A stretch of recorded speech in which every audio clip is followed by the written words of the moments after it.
are you today? It's a beautiful weather out, and I trust it is the same where you are.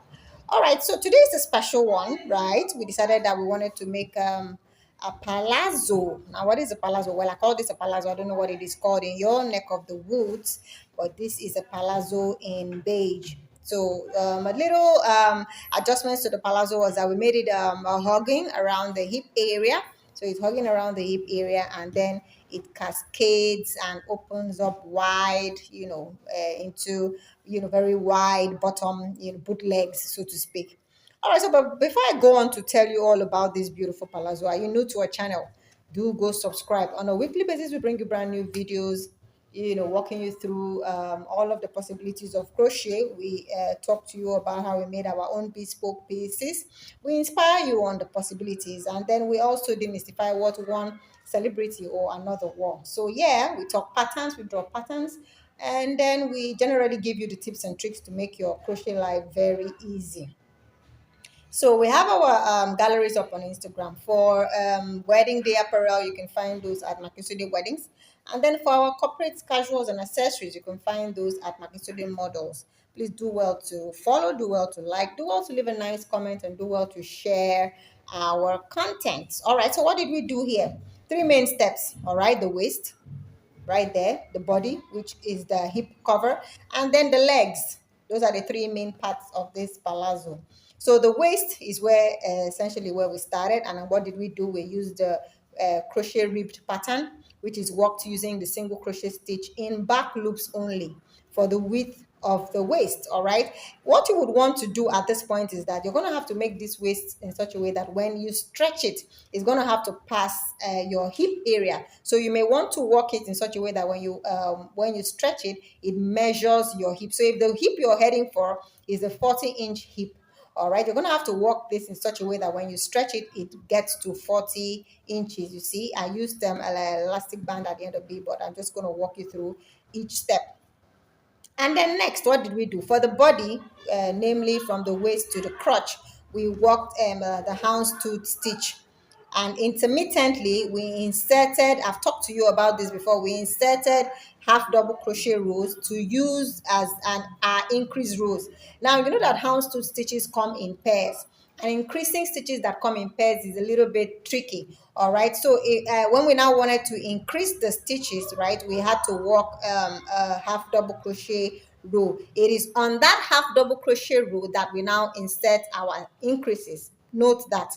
And then we now continue. So 2 rows of houndstooth stitches, a row that we're using a half double crochet row for increases, another 2 rows of houndstooth stitches, another row to increase using the half double, and so on and so forth. When we got to the crotch area, of course, we did the extension. You know, the extension where you chain between the front panel, the front part and the back part. Yeah, you walk a chain, a chain there long enough to carry from your navel point, and then you pass it under your crotch all the way back to your waist. Yeah, I've talked to you about that before too, but in case you do not understand what I have just said, do ask in the comments nicely, and I might just walk you through what I did. All right, so yeah, the leg part, like I said, it's palazzo. So what we did was that we inserted steady increases to widen the pant leg. So this pant leg we worked using granny stitches. Yeah, these are granny stitches. All right, so we used working the granny stitches, and then we increased in every 4 rows. Every 4 rows we inserted increases every 4 rows, until a point. We didn't increase it all the way to the end. We increased it until we thought the pant leg was wide enough. All of this width, yeah, this is the pant leg. Our pant leg, we made it to be this is about 20 inches wide. Yeah, 20 inches wide. Yes, that's what we did. So this pant leg right here is about 20 inches wide. So when we got to 20 inches wide, we just maintained for the rest of the length. So it's an ankle length palazzo. We worked the other leg as well, and then we edged. We edged simply using chains and single crochet stitches. The single crochet stitches, we inserted those between the granny stitches, and then we chained above the granny stitches, as you can see. Look at it right there. So the single crochet stitch goes in there, then the chains go in here. Now, because the granny stitches come in threes, right? Our chains here, we chain 4 to give it this very wavy look, as you can see, really, really nice.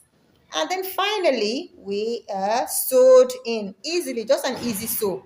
We didn't do anything spectacular with the thread. We just sewed in using the swollen parts of the back ridge, as you can see. So it's not showing up front. So we just sewed in there easily and tied up, yeah? That's all. That's all really. It's a very easy pant to work. It works for a lot of occasions. You can wear this to a friend's wedding. You can wear this on or dress it down, dress it up for whatever occasion that you wanna. Now, is there any part of this apparel explanation that's not quite clear to you? Please do ask us in the comments, and we will bring a more explicit explanation to you. Now, you love the pattern, but you do not have time to work the palazzo. Do let us know. We will do it for you for a token. On the other hand, you love the pattern, you know how to crochet, and what you want is just a pattern, yeah, a guide onto how we did it. Also, let us know. We would write you something which you can use. However, it is also for a token. That's it. All right. Thank you so much for watching. Remember to